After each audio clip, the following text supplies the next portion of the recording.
தமிழ் நேயர்களுக்கு வணக்கம். திரு பத்திரிகையாளர் ஒப்பீனியன் தமிழுடைய ஆசிரியர் யாசரோட இணைஞ்சிருக்கோம். வணக்கம் தோழர். வணக்கம். தோழர், சமீபத்தில் உங்களுடைய காணொலியை பார்த்தேன். ரொம்ப முக்கியமான ஒரு செய்தியா இருந்துச்சு. இந்த கவர்னர் ஓட்டு போட்ட விவகாரம் ஒரு ரொம்ப ரொம்ப புதுசான செய்தியா இருக்கு. ஒரு விவாதிக்கப்படாத ஒரு முக்கியமான செய்தியா இருக்கு. உண்மையிலே கவர்னர் என்ன செஞ்சாரு? எப்படி அவர் வந்து தமிழ்நாட்டுல வந்து ஓட்டு போட முடியும்? அதுக்கான ரைட்ஸ் அவருக்கு இருக்கா? இல்ல, பொதுவாகவே இந்தியாவில் இருக்கக்கூடிய ஒரு வாக்காளர் தன்னுடைய முகவரியை தன் வசிக்கும் இடத்துல மாத்திக்கிட்டு அதை ஓட்டளிக்கக்கூடிய உரிமை என்பது எல்லோருக்குமே இருக்கு. அது ரவி அவர்களுக்கும் விலக்கு இல்ல, அவருக்குமே அந்த உரிமை இருக்கு. ஆனால் ஆளுநராக இருந்து கொண்டு அவர் இந்த காரியத்தை செய்திருக்கிறார் என்பதுதான் கேள்விக்குறியா இருக்கு. ஏன்னா தமிழ்நாட்டில் பணியாற்றிய இது வரைக்கும் எந்த ஆளுநர்களுமே, நீங்க ஆளுநர் ரோசையாக எடுத்துக்கலாம், அது போக இப்ப ரவிக்கு முன்னாடி வந்த ஆளுநர் பன்வாரிலால் புரோஹிதா இருக்கலாம், இவர்கள் அனைவருமே ஓட்டுரிமை வரும்போது அவங்களுடைய சொந்த மாநிலங்களுக்கு போய் தான் ஓட்டு போடுவாங்க. ரோசையா அவர்கள் ஆந்திராவுக்கு போய் தான் ஓட்டு போட்டிருக்கிறாரு. அதே போல பன்வாரிலால் புரோஹித் மகாராஷ்டிராவுக்கு போய் தான் ஓட்டு போட்டிருக்கிறாரு. ஆனா சற்று மாறுபாடாக, வித்தியாசமாக இதுவரை எந்த ஆளுநருமே செய்யாத ஒரு விஷயத்தை ரவி அவர்கள், தன்னுடைய வாக்குரிமை என்பது பீகார்ல இருக்கு. ஆனா அந்த வாக்குரிமையை பீகாரில் இருந்து தமிழ்நாட்டிற்கு மாற்றி இங்க தென் சென்னை வேட்பாளர் யாரோ ஒரு ஆருக்கு வந்து தன்னுடைய ஓட்டை வந்து செலுத்தி இருக்கிறாரு ஆளுநர் ரவி. இதுல என்ன ஒரு கேள்வி வருது அப்படின்னா, எதற்காக ஆளுநர் ரவி தன்னுடைய வாக்குரிமையை மாற்ற வேண்டும்? அவருக்கு ஆளுநர் பதவி என்பது ஒரு நிரந்தரமான பதவியா அப்படின்னு சொல்லி கேட்டா கிடையாது. ஏன்னா இதற்கு முன்பு இருந்த ஆளுநர்கள் ஒரு குறிப்பிட்ட ஆண்டுகள் இருப்பாங்க. சில மாதங்கள் மட்டுமே இருந்த ஆளுநர்கள் நம்ம பார்த்துக்கிட்டு இருக்கோம். அப்படி இருக்கும்போது ஆளுநர் ரவி அவர்களுக்கு இங்க வாக்குரிமையை மாற்றுவதற்கான தேவை எங்க இருந்து வந்துச்சு அப்படின்றது முதல் கேள்வி. இன்னொரு கேள்வி என்ன அப்படின்னா, அரசியலமைப்பு சட்ட விதி மிக தெளிவாக சொல்கிறது, ஆளுநர் என்பவர் எந்த ஒரு அரசியல் நிலைப்பாட்டையுமே தன்னுடைய பணியாற்றிய காலத்துல எடுக்கக்கூடாது, ஒரு சார்பு நிலைக்கு போயிடக்கூடாது அப்படின்றதான் விதியா இருக்கு. அப்போ இங்க ஆளுநர் ரவி அவர்கள் தன்னுடைய வாக்குரிமையை இங்க மாத்திட்டாரு. இப்ப ஆளுநர் ரவியை பொறுத்த வரைக்கும் பீகாருக்கு போய் அங்க ஏதோ ஒரு கட்சிக்கு அவர் வாக்களிக்கிறார் அப்படின்னா தமிழ்நாட்டுல எந்த ஒரு பாதிப்பையும் ஏற்படுத்த போவதில்லை. ஏன்னா அவருடைய வாக்குரிமையை அவர் செலுத்துகிறார். அதற்கு நம்ம எந்த ஆட்சேபனையுமே இல்லை. ஆனா அவர் தன்னுடைய வாக்குரிமை தமிழ்நாட்டுக்கு மாத்தி விட்டு தமிழ்நாட்டில் தன் பணியாற்றக்கூடிய மாநிலத்தில் இருக்கக்கூடிய ஒரு கட்சிக்கு ஒரு ஆதரவு நிலைப்பாட்டை எடுக்கிறார். ஏன்னா போட்டியிடக்கூடிய வேட்பாளர்களை ஏதோ ஒரு வேட்பாளருக்கு அவர் ஓட்டளிச்சிருக்கிறார். அவர் எந்த கட்சிக்கு ஓட்டு போட்டார் என்பது அவருக்கு மட்டும் தான் தெரியும். அதுக்குள்ள நம்ம டிஸ்கஷன்ல போக வேணாம். ஆனா ஏதோ ஒரு கட்சிக்கு ஓட்டு போட்டார்ல, இங்க இருக்கக்கூடிய வேட்பாளருக்கு தானே ஓட்டு போட்டிருக்கிறாரு. அப்போ ஒரு ஆதரவு நிலைப்பாட்டை இப்ப ரவி அவர்கள் எடுத்து விட்டார். இப்படி ஆதரவு நிலைப்பாட்டை எடுத்த பிறகு அரசியலமைப்பு சட்டத்துக்கு உட்பட்டு செயல்படக்கூடிய, அரசியல் சார்பட்டு செயல்படக்கூடிய ஒரு பதவியில் இவர் நீடிக்க தகுதி உள்ளவரா என்ற கேள்வி இன்னைக்கு எழாமல்ல. இந்த ஆளுநர் பதவியை பொறுத்த வரைக்கும் நீங்க பாத்தீங்க அப்படின்னா, தமிழிசை அவர்களும் ஆளுநராக இருந்தாங்க. தெலுங்கானாலையும் துணை ஆளுநராக புதுச்சேரியில இருந்தாங்க. அவங்க வந்து வாக்குரிமை என்பது தெலுங்கானாவிலேயோ புதுச்சேரியிலேயோ ஓட்டு போடல. இங்க தமிழ்நாட்டுல சென்னையில் இருக்கக்கூடிய சாலிகிராமத்துல வந்து தான் ஓட்டு போட்டாங்க. அதே போல நீங்க எடுத்துட்டீங்கன்னா சிபி ராதாகிருஷ்ணன் ஜார்க்கண்ட்ல ஆளுநராக இருக்கிறார். அதே போல இலகணேசன் மணிப்பூர்ல இருந்து இப்ப நாகாலாந்துடைய ஆளுநராக இருக்கிறார். அவர் இது அங்க இருக்கக்கூடிய மாநிலங்கள்ல ஓட்டு போடவே கிடையாது. இங்க வந்துதான் வாக்குரிமை கொடுப்பாங்க. சிலர் ஓட்டு போடாம கூட இருக்கிறதெல்லாம் நம்ம பார்த்துக்கிட்டு இருக்கோம். அப்படி இருக்கும்போது ஆளுநர் ரவி மட்டும் ஏன் புதுமையான ஒரு விஷயத்தை இங்க உருவாக்குறாரு அப்படின்ற கேள்வி வருது. ஏன் இங்க ஓட்டு போட்டா தப்பா? ஏன் ஆளுநர் ரவி இங்க ஓட்டு போறதுனால என்ன வரப்போகுது அப்படின்னு சொல்லி ஒரு கேள்வியை எல்லாருமே எழுப்பலாம் இயல்பாகவே. பொதுவாகவே நீங்க ஒரு விஷயத்தை கவனிச்சீங்க அப்படின்னா, நீங்க போலீஸ் உயரதிகாரியா இருக்கட்டும், அல்லது வந்து நீதிபதியாக இருக்கட்டும், அது இந்த ஆளுநர் பதவியில இருக்கணும்னா இவங்க எல்லாம் ஏன் உள்ளூர்ல இருந்து நியமிக்க மாட்டாங்க? நீங்க தமிழிசையா இருக்கட்டும், சிபி ராதாகிருஷ்ணனா இருக்கட்டும், அதே போல யாராக இருந்தாலுமே ரவி எடுத்தா கூட அவர் பீகார் மாநிலத்தை சேர்ந்தவர். பீகார்ல வந்து அவரை வந்து ஆளுநரா மாத்தல. அவர் வந்து ஆளுநர் அவர் ஆக்கல. நாகாலாந்துலயும் அதன் பின்பு தமிழ்நாட்டில இருந்து ஆளுநர் ஆக்கியிருக்கிறாங்க. ஏன் இப்படி பண்றாங்கன்னா, உள்ளூர்ல அவங்களுக்கு அரசியல்ல தனிப்பட்ட சுய வெறுப்பு இருக்கலாம். அந்த சுய வெறுப்பை தன்னுடைய அதிகாரத்தை பயன்படுத்தி அரசியல்ல ஏதாவது அவங்க பண்ணிட்டாங்க அப்படின்னா, அது அந்த மாநிலத்துக்கு எதிராக செயல்பட்டு விடும் என்பதற்காக தான் முக்கியமான பதவியில் இருப்பவர்கள்லாம் அந்த அவங்க சொந்த மாநிலங்கள்ல வந்து போடவே மாட்டாங்க. அப்படி சொந்த மாநிலங்கள்ல போடாம இருக்கிறதுக்கு காரணமே இந்த ஒரு காரணம் தான் இருக்கும்போது, அதையே ஆளுநர் ரவி அவர்கள் இங்க மீறுகிறார் அப்படின்றதான இங்க இயல்பா வருது. ஏன்னா ஓட்டுரிமை தமிழ்நாட்டுல போடும்போது இங்க ஒரு நிலைப்பாட்டை அவர் எடுத்த பின்பு அரசியல் சார்பற்ற ஒரு பதவியில் இருந்து கொண்டு இப்படியான விஷயத்தை அவர் செய்வது கடுமையான கண்டனத்துக்குரியது. எந்த ஆளுநருமே தமிழ்நாட்டில் இதுவரை செய்யல. சரி, எந்த ஆளுநருமே செய்யாம இருக்கும்போது இதை நம்ம இன்னும் கொஞ்சம் தேடி பார்க்கும்போது நமக்கு ஒரு டேட்டா கிடைச்சிச்சு. என்ன அப்படின்னா, கேரளா ஆளுநராக சதாசிவம் அவர்கள் இருந்தபோது அவர் வந்து கேரளாவில் உள்ள சட்டமன்ற தேர்தல் 2016ஆம் ஆண்டு நடந்த தேர்தல்ல ஆளுநராக பணியாற்றக்கூடிய அந்த மாநிலத்திலே வாக்களித்தார். வேற எந்த ஆளுநர்களும் கேரளாவில் இதுக்கு முன்பு அவருக்கு முன்பு 22 ஆளுநர்கள் இருந்தாங்க. அது எந்த ஆளுநர்களுமே அவங்க வாக்களிக்கவே இல்லை. ஆனா அவர் தான் முதல்ல வாக்களிச்சது. அவர் வாக்களித்து விட்டு இப்ப ரவி அவர்கள் என்ன கூறினாரோ, எல்லாரும் வாக்களிங்க, இளைய தலைமுறை எல்லாருமே அது வாக்களிங்கன்னு என்ன சொன்னாரோ அதே தான் அங்க அவர் சொன்னாரு. அவருமே தன்னுடைய வாக்குரிமையை ஈரோட்டில் இருந்து கேரளாவுக்கு மாத்தினாரு. இன்னைக்கு சதாசிவம் அவர்கள் கேரளா ஆளுநர் கிடையாது. இன்னைக்கும் கேரளாவில தான் அவருடைய வாக்குரிமை இருக்கா? அப்படி இருக்கும்போது ரவி அவர்கள் நாளைக்கு இந்த மாநிலத்திலிருந்து வேற மாநிலத்துக்கு போயிட்டார் அப்படின்னா அவருடைய வாக்குரிமையை திருப்பி மாத்திக்கிட்டு தானே போனோம்.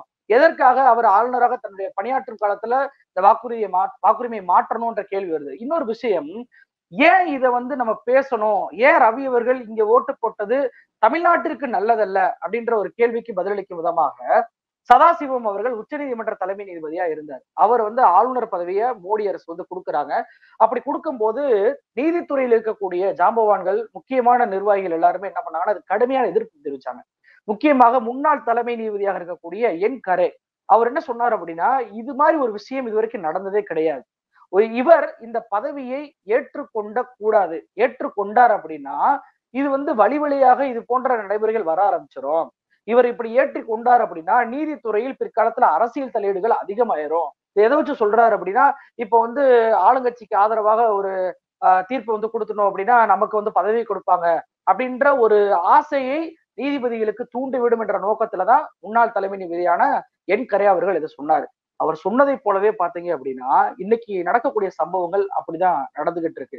ரஞ்சன் கோகாய் தலைமை நீதிபதியாக இருந்த ரஞ்சன் கோகாய்க்கு எம்பி பதவியை பாஜக கொடுத்தாங்க. அதே போல அன்னைக்கு சதாசிவம் அவர்கள் கேரளாவுல ஓட்டு போட்டதை எதிர்க்காமல் விட்டதற்கான காரணம் இன்னைக்கு அப்துல் நசீர் அவர் ஆந்திராவுடைய ஆளுநராக நியமிக்கப்பட்டிருக்கிறார். அப்ப கேரளா ஆளுநராக இருந்த ஓட்டு போட்ட சதாசிவத்தை அன்றே தடுத்திருந்தால் இன்னைக்கு ரவி அவர்கள் தமிழ்நாட்டுல ஓட்டு போட்டிருக்கவே மாட்டாங்க. அப்ப ரவி அவர்கள் தன்னுடைய பதவியை புரிஞ்சுக்கிறணும். தன்னுடைய பதவி எப்படிப்பட்ட பதவி, தான் வந்து ஒரு சார்பு நிலை எடுக்கக்கூடாது என்று இருக்கும்போது அவர் வேறு மாநிலத்துக்கு சென்று அங்கிருக்கக்கூடிய எந்த கட்சிக்கும் ஓட்டு போடலாம், தாராளமா அவருடைய உரிமை. ஆனா இங்க வந்து ஓட்டு போடும்போது ஒரு சார்பு நிலை எடுக்கக்கூடிய நிலை வரும். அப்ப இப்ப நீதிபதியே நீங்க உதாரணமா எடுத்துக்கீங்களேன், நிறைய வழக்குகள் இருக்கு. இப்ப சமீபத்துல பொன்முடி அவர்களுடைய வழக்கு, நீதிபதி ஜெயச்சந்திரன் அவர்கள் எடப்பாடியுடைய ஆட்சி காலத்துல வந்து சட்டத்துறை செயலாளராக இருந்தாரு. நீங்க வந்து தீர்ப்பு கொடுக்க கூடாது, நீங்க இந்த வழக்குல இருந்து விலகிக்கிறணும் அப்படின்னு சொல்லி பொன்முடி தரப்புல இருந்து ஒரு கோரிக்கை வைக்கப்பட்டுச்சு. நியாயமாக எந்த நீதிபதிகளுமே இது போன்ற எல்லா வழக்குகளையுமே விலகிக்கிடுவாங்க. நான் இதுல இருந்தா சரிப்பட்டு வராது, ஏன்னா நான் கொடுக்கக்கூடிய தீர்ப்புக்கு ஒரு சார்பு நிலை கற்பிச்சிருவாங்க, அதனால நான் இந்த வழக்கை வந்து விசாரிக்கல அப்படின்னு சொல்லிதான் நீதிபதியே விலகுவாங்க. ஆனா பொன்முடி வழக்குல அவர் விலகல. அதனால தீர்ப்பு என்ன கொடுக்கப்பட்டுச்சு, உச்ச நீதிமன்றத்துல அவரை வந்து என்ன கொட்டு வாங்கினார் என்பதையெல்லாம் நம்ம கண்கூட பார்த்தோம்.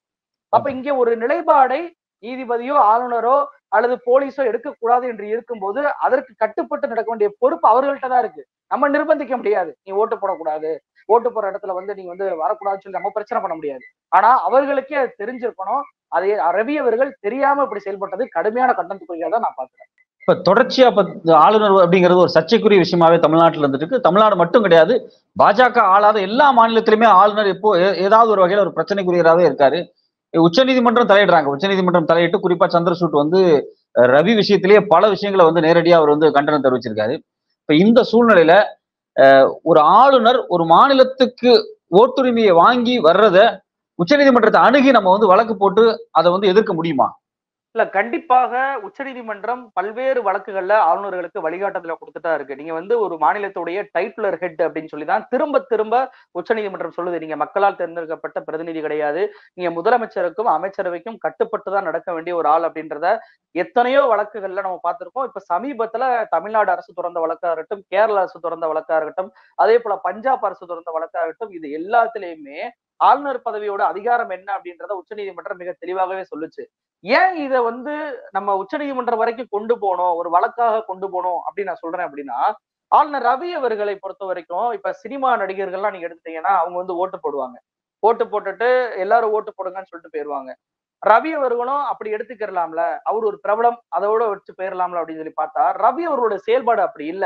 ஏன்னா சினிமா நடிகர்களை பொறுத்த வரைக்கும் ஒரு விஜயோ, ஒரு ரஜினிகாந்தோ அல்லது மற்ற சினிமா நடிகர்களோ எந்த கட்சிக்கு ஓட்டு போட்டாங்க, யாருக்கு ஓட்டு போட்டாங்கன்றத நம்மளால கண்டுபிடிக்க முடியாது, ஐடென்டிஃபை பண்ண முடியாது.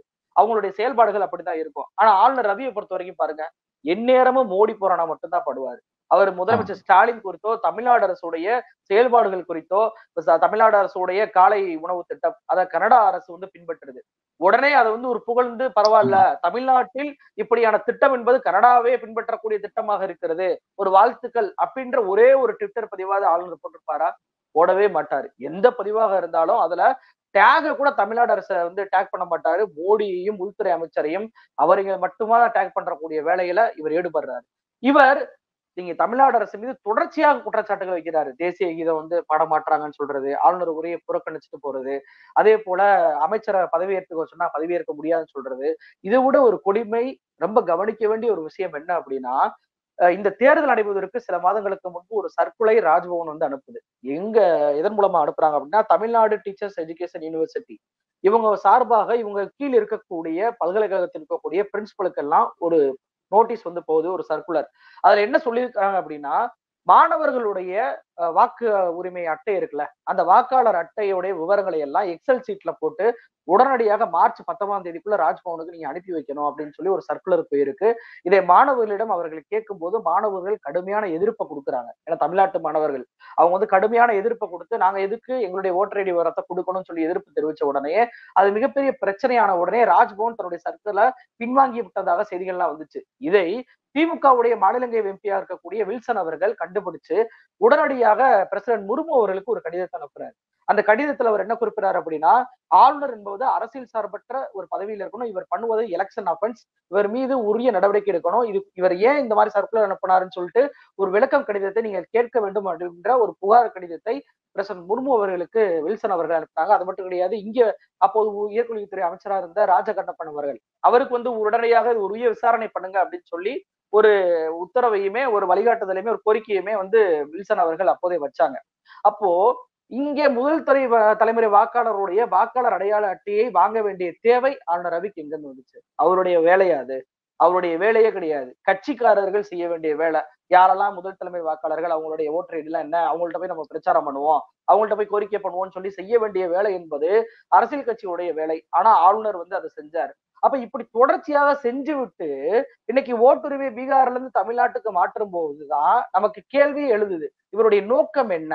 ஏன் இதற்கான மாற்ற வேண்டிய தேவை இருக்கு? நான் ஏற்கனவே ஆரம்பத்திலேயே சொன்னேன். இவர் இங்க நிலையாக இருக்கக்கூடிய ஒரு நபர் அல்ல. இவர் சாதாரண ரவியாக இருந்து இங்க வேளச்சேரியிலயோ அல்லது கிண்டிலயோ அட்ரஸ் வந்து பதிவு பண்ணி தாராளமாக இவருடைய வாக்குரிமையை மாற்றி இங்க வந்து அவருடைய ஓட்டை செலுத்தலாம். அதுல தப்பே கிடையாது. அதுல மாற்று கருத்தே கிடையாது. ஆனா ஆளுநராக இருந்து கொண்டு இது செய்யும் போது அதுவும் இப்படியான விஷயங்களை மாணவர்களுடைய ஓட்டர் ஐடி வாங்கக்கூடிய விஷயங்கள் எல்லாம் செஞ்சுட்டு இப்படி செய்யும் போதுதான் இவர் மீது பலத்த சந்தேகம் வருது. இதனால்தான் உச்ச நீதிமன்றத்துல நம்ம வைக்கக்கூடிய கோரிக்கை என்னவாக இருக்கு? நீங்க வந்து ஒரு சூமோட்டோவாகவே இந்த ஒரு வழக்கு எடுக்கலாம். எடுத்து ஆளுநர்களுடைய அதிகாரத்தை ஒவ்வொரு முறையுமே மக்களுக்கு ஆளுநர்களுக்கு தெரியப்படுத்தி கொண்டே வருது உச்ச நீதிமன்றம். அப்படி இருக்கும்போது குடியரசுத் தலைவருக்கு ஓட்டு போடக்கூடிய அதிகாரம் வந்து கிடையாது நம்ம நாட்டுல. அதே பாணியில ஆளுநருக்கும் ஓட்டு போடக்கூடிய அதிகாரம் இல்லை அப்படின்ற ஒரு உத்தரவை உச்சநீதிமன்றம் கண்டிப்பாக கொடுக்க வேண்டும் என்ற எதிர்பார்ப்பு பொதுமக்களுக்கு இருக்கு. ஏன் அப்படின்னா ஆளுநரை பொறுத்த வரைக்கும் அவருடைய பதவி அப்படிப்பட்ட பதவியா இருக்கு. சரி, அப்படிப்பட்ட பதவி கொடுக்கவில்லை பரவாயில்ல.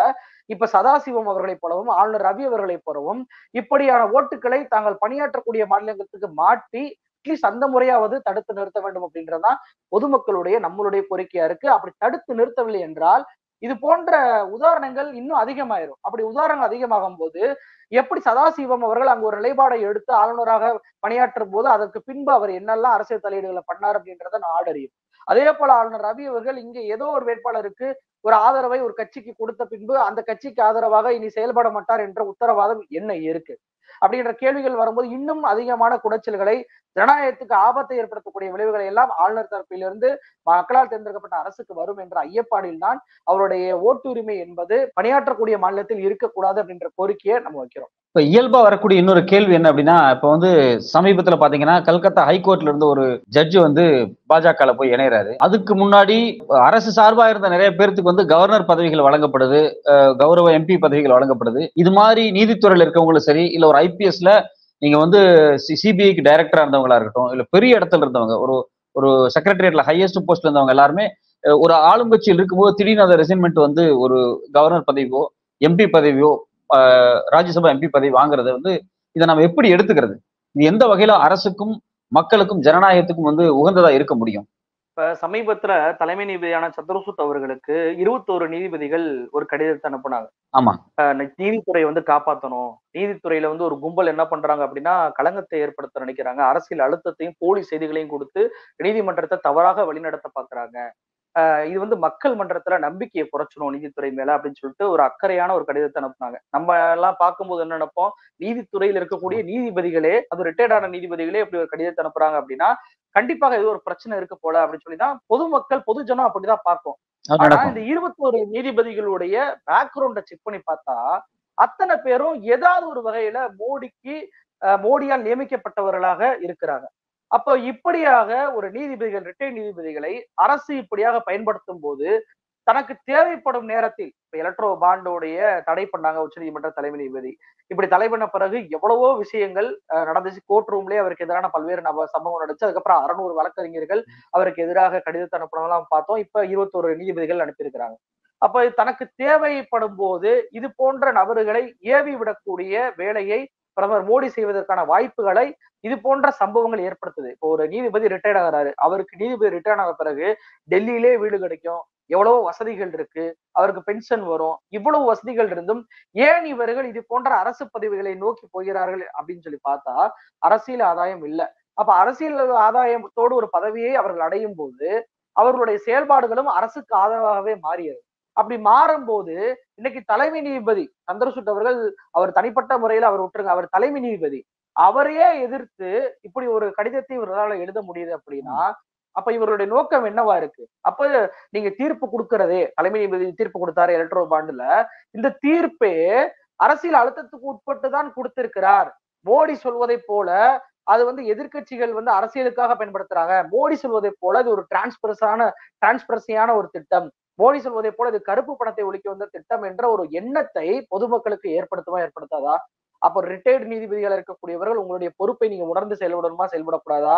அப்போ உங்களுடன் பணியாற்றிய சந்திரசூட் அவர்கள் பணியாற்றிய ஒரு நீதிபதியே அந்த கடிதத்துல இருக்கிறாரு. அப்ப இப்படிப்பட்ட பதவியில் இருக்கக்கூடியவர்களுக்கு கடிதம் எழுதுவதன் மூலமாக அவர்களுக்கு ஒரு அச்சுறுத்தலும் அவர்கள் கொடுக்கக்கூடிய நீதித்துறையின் மீது நம்பிக்கையின்மையும் நீங்க கடிதம் எழுதுறதுனாலதான் ஏற்படுது. அப்ப அரசாங்கத்துக்கு உட்பட்டு நீதிபதிகளா இருக்கட்டும், அதே போல மற்ற பதவிகள் இப்ப ரவி எல்லாம் நீங்க எடுத்துட்டீங்கன்னா அவர் வந்து இன்டெலிஜென்ட் டிபார்ட்மெண்ட்ல ஐபிஎஸ் ஆபீசரா இருந்தவர். அண்ணாமலை நீங்க எடுத்துட்டீங்கன்னா ஐபிஎஸ் ஆபீஸ்ல இருந்து ரிட்டையர்ட் ஆகி இன்னைக்கு பாஜக தலைவரா இருக்காரு. கிரண் பேடி எவ்வளவோ உதாரணங்கள் அவங்க சொல்லிக்கிட்டே போலாம். அப்ப இப்படியான நபர்கள் எல்லாம் பிற்காலத்தில் எப்படியான அரசியல் நிலைப்பாட்டை எடுத்து எப்படியாக நின்றார்கள் என்பதை பார்க்கும்போது அப்பட்டமாக இப்படியான பதவிகளை ஏற்கவே கூடாது. இப்படியான பதவிகளை முன்பிருந்த அரசுகள் கொடுக்கவே இல்லை.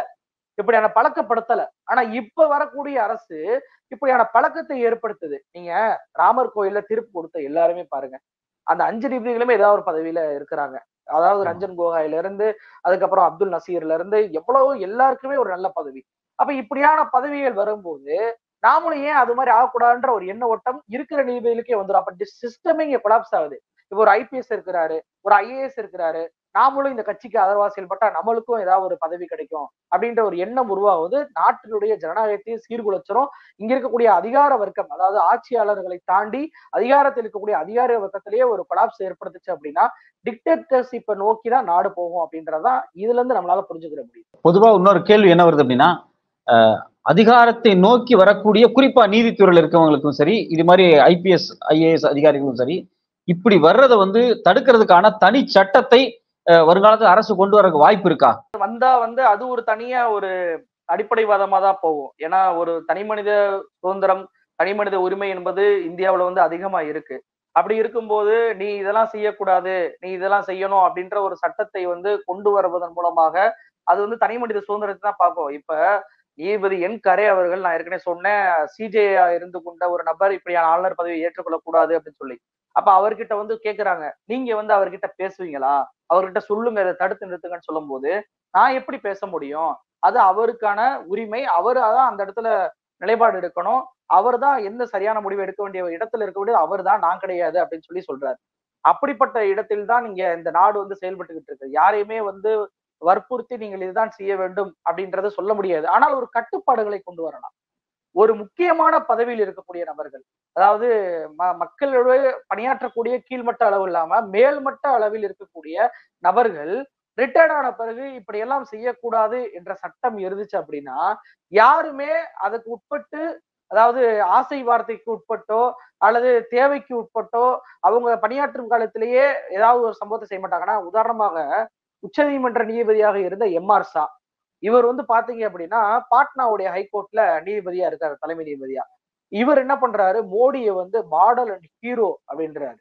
என்ன ஆகுது அப்படின்னா, இவர் மீது பல்வேறு குற்றச்சாட்டுகளை குஜராத்தில் இருக்கக்கூடிய பார் அசோசியேஷனுடைய தலைவரை வைக்கிறார். என்ன சொல்றாரு, இவர் வந்து மினிஸ்டர், குஜராத்தில் இருக்கக்கூடிய ஒரு மினிஸ்டர், குஜராத்தில் இருக்கக்கூடிய ஒரு தலைவரோட தொடர்புகளை ஏற்படுத்தி கொண்டு புதிய நோட்டுகள் டிமானிசேஷன் டைம்ல வந்து 500,000 ரூபாய் தடை பண்ணப்பட்டுச்சு. 2,000 நோட்டுகள் புதிய நோட்டுகளாக 1 கோடி ரூபாய்க்கு இவர் வாங்கிட்டாரு அப்படின்ற குற்றச்சாட்டை வச்சாரு. இவர் இந்த குற்றச்சாட்டு என்பது கடிதமாக அப்போது தலைமை நீதிபதியாக இருந்தவருக்கு அனுப்பும் போது அவர் என்ன சொல்றாரு அப்படின்னா, இவரை குஜராத்தில் இருந்து மத்திய பிரதேசத்துக்கு மாத்துங்க, நீதிபதியாக மாத்துங்கன்னு சொல்லி ஒன்றிய அரசுக்கு ஒரு கடிதத்தை அனுப்புறாரு. ஆனா அந்த பரிந்துரையை ஒன்றிய அரசு ஏற்கவே இல்லை. அந்த கோர்ட் ரூம், ஓபன் கோர்ட் ரூம்லயே வந்து அந்த நீதிபதி கேட்டாரு, ஏன் இதை ஏத்துக்கிற மாட்டீங்க, இது மூலமா என்ன சொல்ல வர்றீங்க, நீதித்துறையோட விளையாடாதீங்க அப்படின்னு சொல்லி ஒன்றிய அரசை ஓபன் கோர்ட் ரூம்லயே வச்சு தலைமை நீதிபதி கண்டிச்சாரு. அந்த தலைமை நீதிபதி ரிட்டையர் ஆன பிறகு இன்னொரு நீதிபதி வராரு, ரிஜெக்ட் பண்ணி அனுப்புறாங்க. அவர் அந்த கோர்ட்ல தான் வேலை செய்வாரு, அவரெல்லாம் மாத்த முடியாது அப்படின்னு சொல்லி. இப்படியான விஷயம் கொடுத்த உடனே என்ன பண்றாங்க அப்படின்னா, இவர் வந்து குஜராத்ல ஒரு விழா நடக்குது. அந்த விழாவுல வந்து மோடி தான் தொலைநோக்கு பார்வையுள்ள ஒரு தலைவர், அற்புதமான தலைவர், பாப்புலரான தலைவர், அன்பான தலைவர் அப்படின்னு சொல்லி கரண்ட் நீதிபதியா இருக்கிறவரே ஒரு ஸ்டேட்மெண்ட் கொடுக்கிறாரு. இப்படியான ஸ்டேட்மெண்ட் கொடுத்த உடனேயே நவம்பர் 2018 அவர் உச்சநீதிமன்ற நீதிபதியாக கொலிஜியம் பரிந்துரைக்குது. அப்ப இப்படியான தேவைகளை பயன்படுத்தக்கூடிய விஷயங்களை எல்லாம் ஒருவரை புகழ்ந்து ஒரு பதவிகளை அடையக்கூடிய வாய்ப்புகள் வரும்போது அவர்கள் தன் பணியாற்றக்கூடிய காலத்திலும் மோசமான தீர்ப்புகளை, அரசுக்கு ஆதரவான தீர்ப்புகளை கொடுப்பதற்கான வாய்ப்புகள் வந்து ஆட்டோமேட்டிக்காக வந்துரும். அப்படி வாய்ப்புகள் வரும்போது அது பொதுமக்களை தான் பாதிக்கும். அப்படி இருக்கும்போது இதுல தனி மனித சுதந்திரத்தையும் தாண்டி நாம் ஏன் இது போன்ற தலைமை பொறுப்பில் இருப்பவர்களுக்கு ஒரு கட்டுப்பாடை கொண்டு வரக்கூடாது அப்படின்ற கேள்வி என்பது நியாயமானதுதான். உங்களுடைய நேரத்துக்கும் விரிவான கருத்துக்கும் ரொம்ப நன்றி தோழர். நன்றி.